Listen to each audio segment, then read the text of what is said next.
12월 21일 본문은 빌레몬서 1장 1절에서 16절입니다. 바울은 자신을 그리스도 예수 안에서 갇힌 자 되었다고 소개합니다. 갇힌 자 되었다는 표현은 말 그대로 가택연금된 상태가 되었다는 의미입니다. 빌레몬서는 에베소서, 빌립보서, 골로새서와 함께 AD 60년부터 62년경에 로마의 1차로 가택연금된 상태에서 기록한 옥중서신입니다. 바울이 이 편지를 기록할 때 형제 디모데가 함께 있었습니다. 바울은 이 편지를 우리의 사랑을 받는 자요 동역자인 빌레몬에게, 그리고 그의 아내인 아비아와 그의 아들이자 바울 일행과 함께 병사된 아키뽀에게, 그리고 빌레몬의 집에 있는 교회에 적어 보냅니다. 당시 교회는 단독 건물을 가지지 못했고 헌신된 자들이 제공하는 집에 모여서 예배를 드렸습니다. 빌레몬이 자신의 집을 예배처소로 제공했던 겁니다. 바울은 빌레몬과 그의 가족, 그리고 함께 예배드리는 교회를 위해 은혜와 평강을 기원합니다. 하나님 우리 아버지와 주 예수 그리스도로부터 은혜와 평강이 임하기를 기원합니다. 바울은 자신이 개인적으로 기도할 때마다 항상 빌레몬을 기억하면서 하나님께 감사한다고 말합니다. 왜냐하면 주 예수와 및 모든 성도에 대한 빌레몬의 사랑과 믿음이 있음을 들었기 때문입니다. 바울은 아마도 골로새 교회의 지도자로 당시 로마에 바울과 함께 있었던 에바브라를 통해서, 그리고 옥중에서 복음을 통해 낳은 영적인 아들 오네시모를 통해서 빌레몬에 대한 소문을 들었을 겁니다. 그 소문은 빌레몬의 사랑과 믿음에 대한 것이었습니다.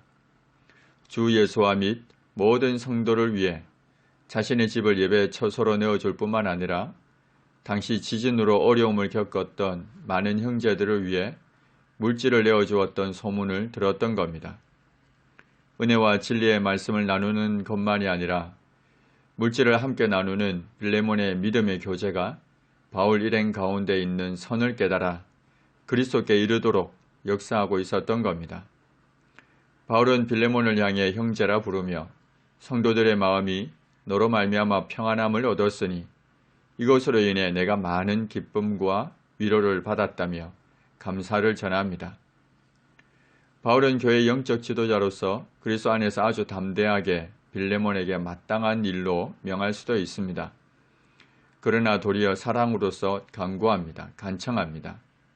편지를 기록할 당시 약 60세의 나이였던 바울은 그 많은 나이에 예수 그리스도를 위하여 갇힌 자가 되었는데, 그때 갇힌 중에서 오네시모를 만나 복음을 전했고 오네시모가 회심하여 바울의 영적인 아들이 되었습니다. 바울은 갇힌 중에서 낳은 영적인 아들 오네시모를 위해서 빌레몬에게 간청합니다. 오네시모는 유익한 이라는 의미를 지닌 이름으로 당시 주인들이 자기에게 유익한 자가 되라는 의미에서 노예들에게 흔히 지어주었던 이름이었습니다. 그런데 그가 주인의 돈을 훔쳐 달아났으니 무익한 정도를 넘어 유해한 존재가 되었습니다. 그럼에도 바울은 이제 그가 다시 유익한 자가 되었다고 합니다. 그 근거는 그의 회심과 믿음에 기인합니다. 그의 회심과 믿음으로 이제 전과 달리 그리스도를 두려워하는 마음으로 자신에게 주어진 일에 최선을 다하는 자가 되었던 겁니다. 이제 바울과 빌레몬에게 유익한 자가 되었습니다. 바울은 자신의 신복이자 유익한 오네시모를 곁에 두고서 복음을 위하여 갇힌 중에서 빌레몬 대신 자신을 섬기게 하고자 하는 마음이 있었습니다. 그러나 빌레몬에게 오네시모를 돌려보내고자 합니다. 왜냐하면 법적으로 오네시모의 소유권을 가지고 있는 빌레몬의 승낙이 없이는 아무것도 하기를 원하지 않았기 때문입니다. 뿐만 아니라 빌레몬의 선한 일이 억지같이 되지 아니하고 자의로 되게 하려 함이었습니다. 바울은 오네시모가 빌레몬을 잠시 떠나게 된 것은 빌레몬으로 하여금 오네시모를 영원히 두게 하려는 하나님의 섭리였다고 말합니다. 빌레몬이 그를 영원히 둘 수 있는 것은 이제 그를 종으로 대하지 않고 종 이상으로 곧 사랑받는 형제로 둘 자이기 때문입니다. 바울에게 특별히 그러하거든 하물며 육신과 주 안에서 상관이 된 빌레몬에게 더더욱 그러할 것입니다. 바울은 빌레몬에게 자신의 물건을 훔쳐 도망한 오네시모를 용서하고 이제 그를 종이 아닌 형제로 대할 것을 부탁하고 있습니다.